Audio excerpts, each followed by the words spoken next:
Deus, a quem destes meus antepassados sirvo com uma consciência pura, porque sem cessar faço memória de ti nas minhas orações, noite e dia, desejando muito ver-te, lembrando-me das tuas lágrimas, para me encher de gozo, trazendo à memória a fé não fingida que em ti há, a qual habitou primeiro em tua avó, Lóide, e em tua mãe Eunice. Estou certo que também habita em ti. Por esse motivo te lembro que desperte o dom de Deus que existe em ti pela imposição das minhas mãos. Porque Deus não nos deu espírito de temor, mas de fortaleza e de amor e de moderação. Versículo 14. Guarda o bom depósito pelo Espírito Santo que habita em nós. Podeis assentar, adorando a Deus e bendizendo o seu nome, pois Ele é digno de toda honra, toda glória e todo louvor. Prezados irmãos, nós estamos aqui diante de um texto da carta do apóstolo Paulo a Timóteo, em que Paulo ele faz referências à mãe e à avó de Timóteo, Eunice, sua mãe, Elande, a sua avó. É a única parte da Bíblia Sagrada em que ela é citada. Ela é citada como uma mulher que tem um exemplo de uma fé que esta fé passou, para o seu filho Timóteo, porque a expressão que Paulo está dizendo habitou primeiramente em tua mãe Eunice e em tua avó Lóide. Isso é muito interessante porque nós olhamos para a família de Timóteo. Em Atos, capítulo de número 16, é a primeira vez que Timóteo vai aparecer na Bíblia Sagrada. E Paulo está chegando perto de Listra, e ele estava ali como discípulo do Senhor. O relato de Lucas ali diz que ele era filho de uma judia, ou seja, Eunice. A mãe dele era crente, porém o seu pai, ele era grego. Logo nós vemos e entendemos por esse texto sagrado que Timóteo, assim como a sua mãe, eles estavam em um contexto que não era muito diferente dos nossos dias, tá? Não era muito diferente. O período em que ela viveu, em que Deus a usou para instruir Timóteo, era o período em que havia se encerrado o período da helenização, ou seja, o período em que a influência da Grécia, da língua grega e, consequentemente, a cultura grega havia se espalhado através do império de Alexandre o Grande e as grandes conquistas que ele conquistou através do império grego. Então, quando eu digo para vocês em que o grande desafio de Eunice em relação à formação de Timóteo é porque a cultura era uma cultura politeísta, a cultura grega, Quando a gente vai estudar a cultura grega, a gente vê que eles acreditam em vários deuses, porém a fé de Eunice, os ensinamentos que ela havia aprendido com a sua mãe Lóide, crença, a sua fé estava de certa forma enraizada e alicerçada na sua vida, a ponto desta fé, deste ensinamento de tudo que ela havia recebido, passar para Timóteo, ela conseguir instruir a Timóteo. É por isso que eu estou aqui nesta noite trazendo essa palavra, porque quando eu olho para essa mulher, eu não vejo uma mulher com um desafio diferente da mulher do século 21, do tempo em que nós estamos vivendo, né? Vejam bem que hoje, nos dias que nós estamos vivendo, para uma mulher ser empreendedora, né? É fácil, né? Nós vivemos num mundo capitalista, ou seja, para a mulher ser como Lídia, que era vendedora de púrpura, né? Isso é muito fácil, né? Para uma mulher até mesmo fazer assistência social, né? Como Dorcas fazia, ali como seu trabalho, também não é muito difícil. Não estou querendo colocar isso em detrimento, tá? A vida de Eunice, mas eu quero dizer o seguinte, que Deus nos chamou a mulher para ser uma adjutora, chamou a mulher para estar ao lado de uma família, ao lado de um homem de Deus, ao lado daqueles que Deus nos chamou para a sua obra. E adjutora significa auxiliadora, ajudadora, alguém que está ao lado para ajudar. E nos digo nessa noite, pela palavra de Deus, aleluia, que por mais que você tenha o seu trabalho, os seus afazeres, por mais que Deus lhe chamou, e você tenha o seu trabalho a fazer a parte, não esqueça do fundamental em que o ministério começa dentro de casa, começa dentro da família. Bendito seja o nome do Senhor, o nosso Deus. Por mais que Deus nos levou para ser uma trabalhadora, uma empreendedora lá fora, não se esqueça que Deus te colocou como mulher, como mãe, como mulher de fé, ao lado de um esposo e como mãe de um filho e de uma filha que precisa ser por você. Bendito seja o nome do Senhor nosso Deus. É um grande desafio. A gente vê Timóteo, ele estava entre essas duas culturas. Ele estava entre uma cultura politeísta, ele estava entre a cultura judaica, onde ele olhava a sua crença e a sua fé. Só que a gente não vê Timóteo sendo influenciado pela cultura greco-romana. Não, a primeira referência a ele estava em Atos 16, nós citamos agora há pouco. A Bíblia diz que o povo de Listra, né, de Derbe e Listra, e onde ele estava no testemunho de Timóteo, aquele povo olhava para Timóteo e via ele como um verdadeiro discípulo de Jesus Cristo, porque a sua mãe, ela era crente, ela acreditava em Deus, ela acreditava em Jesus Cristo, e essa fé era tão forte que os ensinamentos dela impactou a vida de Timóteo.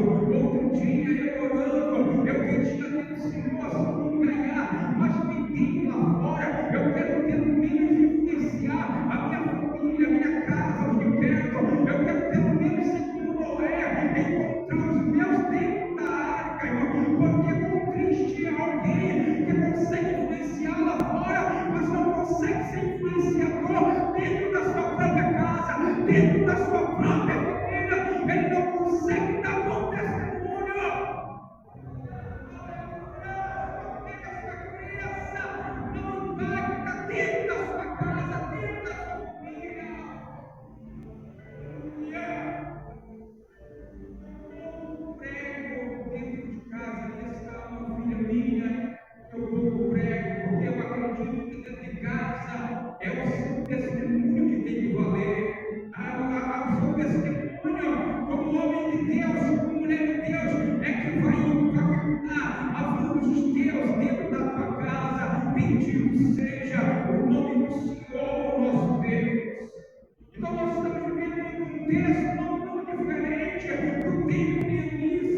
me deixa de falar uma coisa nessa noite. Se você tem uma fé viva em Jesus Cristo de Nazaré, se você vive o princípio do Evangelho, não se preocupe, porque os seus filhos seguirão o teu exemplo, eles entrarão pelo caminho do ensinamento da palavra de Deus.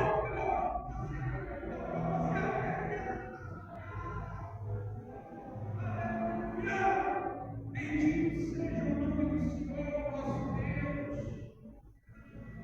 E eu acredito no que a Bíblia diz: uma geração vai, outra geração vem.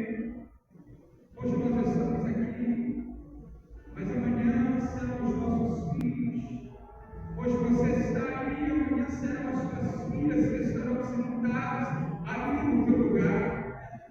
São elas que estarão aí no seu lugar. A nossa obrigação é poder influenciá-los de tal maneira pela palavra de Deus, de tal maneira pela nossa fé, pela nossa crença, por aquilo que nós acreditamos, para que eles possam seguir o caminho da fé, o caminho da chamada, eles possam ser preparados. Bendito seja o nome do Senhor. Preparado para quê? Preparado para ser levantado por Deus, porque este compromisso de forjar o caráter dos nossos filhos, para que possam ser representantes e mais fortes na terra, é responsabilidade da mãe e do pai. Aleluia! É responsabilidade da mãe e do pai. A gente quer transferir isso para a escola, quer transferir isso para o cachorro. Bem, os nossos pastores responsáveis pela doutrina, pelos ensinamentos. Agora deixa eu dizer uma coisa para você. Essa noite aqui, a psicologia ensina que a formação do caráter de uma criança é construído no meio social em que ele vive, é construído principalmente no seio da sua família. Mas agora você é uma criança, ela prossegue exatamente com os adultos da sua família. Se na sua família há alguém de palavra torpe, a criança vai crescer com a boca desbocada para falar palavrão. Mas se a família é uma família que está ali educada, o seu falar, o seu proceder, o seu agir, o seu agir, o filho vai querer ser igual ao pai, o filho vai querer ser exatamente igual ao pai, porque os nossos filhos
se Jesus voltar,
rotina em que ela entrava no ciclo de oração, que ela ia para a oração um dia e voltava de lá outro. Aquilo ali ficava na minha memória. Ela, mesmo sem ela ler, ela pegava uma Bíblia, ela não sabe ler, mas ela ia embora. Orava os anos pela minha vida. 5 anos, nunca pregou para mim, apenas orou. Até o dia que Jesus resolveu me buscar. E esses exemplos marcaram minha vida. Até o ponto de eu chegar e dizer para ela: agora eu quero mudar a minha vida. Em nome de Jesus, eu vou me entregar para Jesus. Jesus vai transformar e foi o que Deus fez. Bendito seja o nome do Senhor. Aleluia. A fé impactou a vida de Timóteo. O filho, na fé de Paulo. Mas ele diz assim: olha, os ensinamentos que recebeste desde criança, aprendestes as sagradas letras. Aleluia, que pode te fazer sábio. Aprendeste desde criança. Aprendeu com quem? Aprendeu com a sua mãe, com a sua avó. Bendito seja o nome do Senhor. Aleluia. E é isso que Paulo está chamando ele para despertar. Porque a fé a preparou, moldou, ele foi moldado, preparado através da sua fé. E quando Paulo chama para o ministério, Paulo ora por ele, ele recebe o dom. E agora Paulo está dizendo, por esse motivo, por qual motivo? Pelo motivo da fé que habitou na mãe dele, na avó dele e habita nele. É que Paulo está dizendo: eu te roubo e te peço que desperte o Deus que habita em ti, do qual tu recebeste pela imposição das minhas mãos. Aleluia! Esse verbo despertar, ele traz para nós o entendimento de acender, de reavivar a chama do fogo, ou de colocar lenha no fogo. É isso que Paulo está dizendo: acende a chama, Timóteo.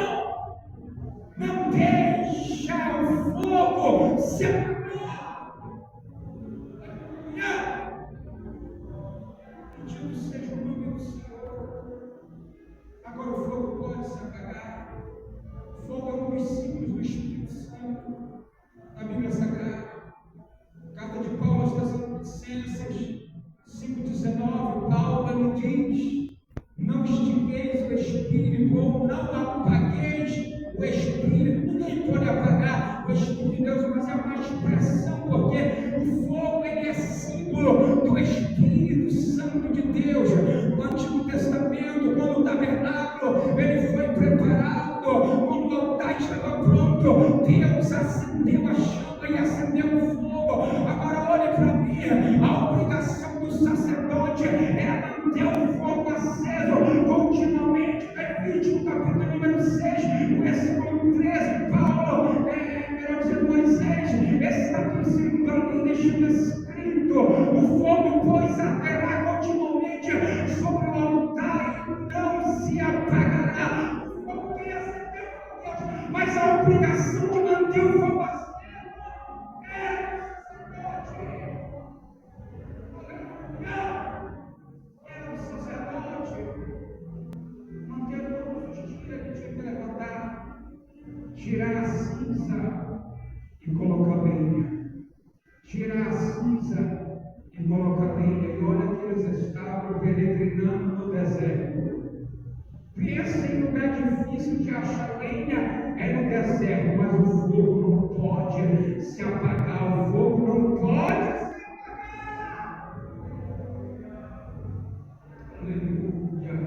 Trabalhe com o fogo dá trabalho para manter aceso. A comunhão com Deus também dá trabalho.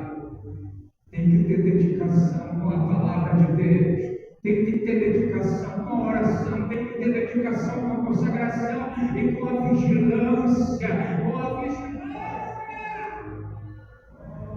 Para o fogo manter-se aceso. Desperta o dom de Deus que há em ti.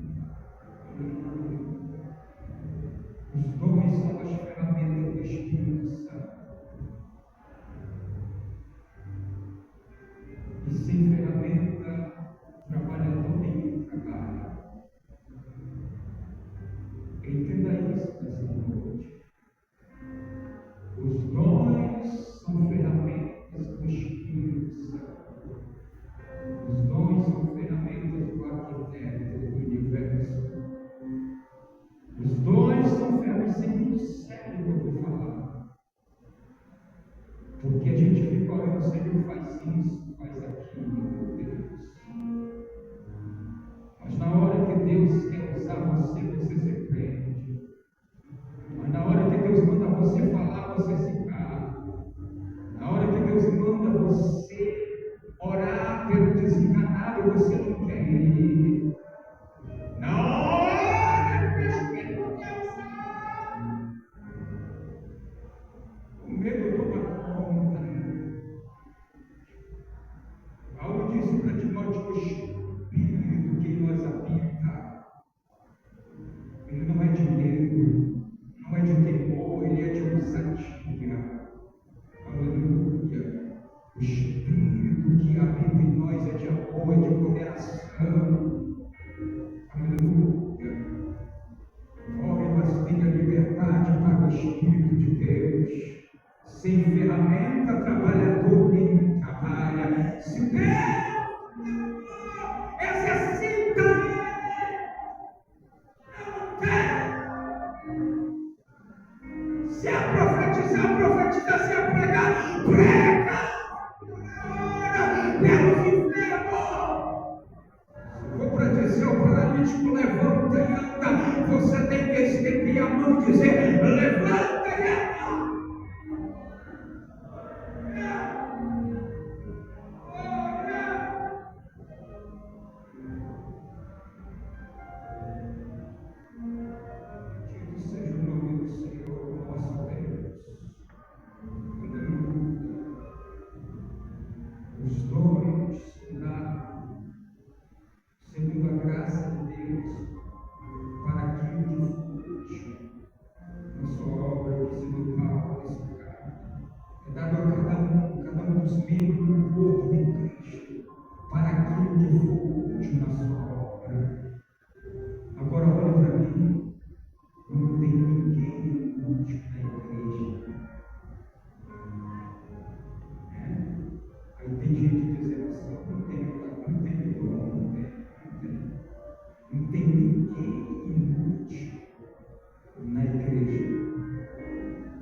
Não está no corpo, porque Paulo, quando ele está falando ali dos dons, ele também está falando da unidade do corpo e da diversidade de operações que há no corpo e que há dentro da igreja. Diversidade de operações. Quem profetiza, profetiza. Quem tem fé, quem tem revelação, tem revelação. Bendito seja o nome do Senhor, o nosso Deus. Quem tem línguas estranhas, tem línguas estranhas, mas tem utilidade. Se é inútil, está no corpo. Se está no corpo, tem utilidade. E se tem utilidade, Deus quer te usar extraordinariamente nesses últimos dias.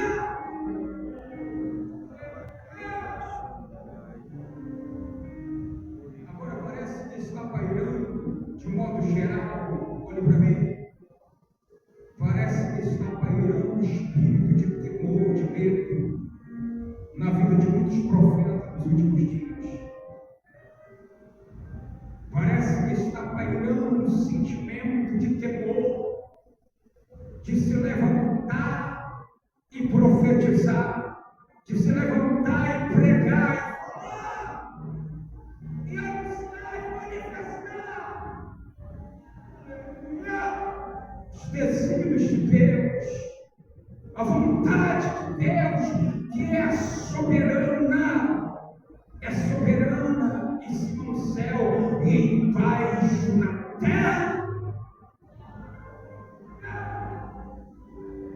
Bendito seja Deus. Deixa eu dizer uma coisa para vocês, com todo respeito. Deus conta com você, meus irmãos. Deus conta com você. Tenha coragem. Tenha coragem. Tenha fé. Os tímidos e os covardes não herdarão o reino dos céus. Deus gosta de gente com a chance.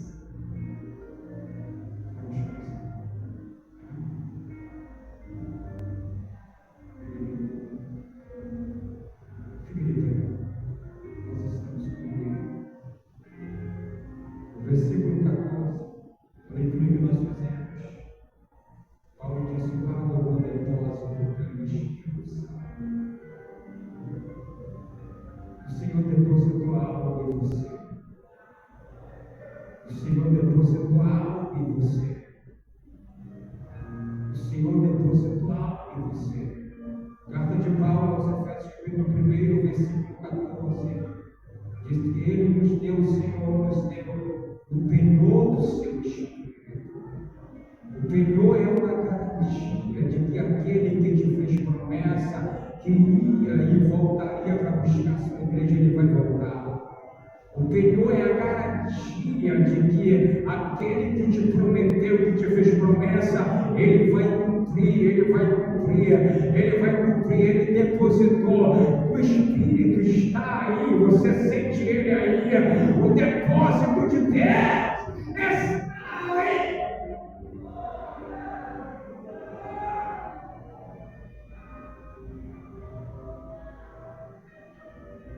E o que é um depósito? Um depósito é uma garantia. Vamos supor que alguém tem um depósito no banco na sua conta.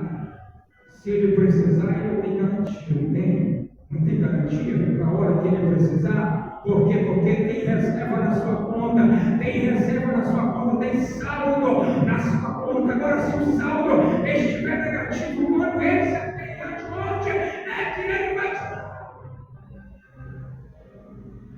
Mateus capítulo 25, as virgens loucas saíram ao encontro do noivo e não levaram azeite de reserva.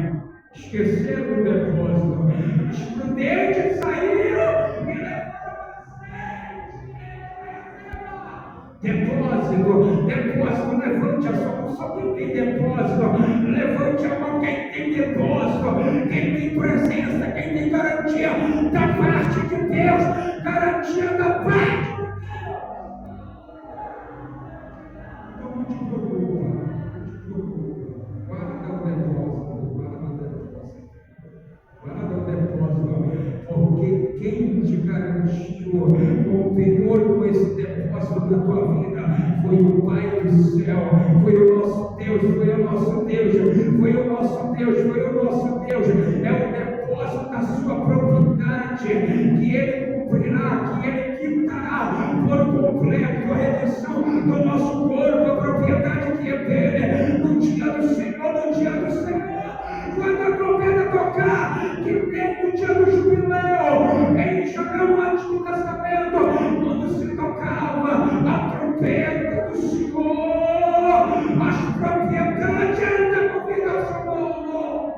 Não te preocupa, você tem um dono, você tem um dono, você tem o Senhor. Cuida de você, aleluia.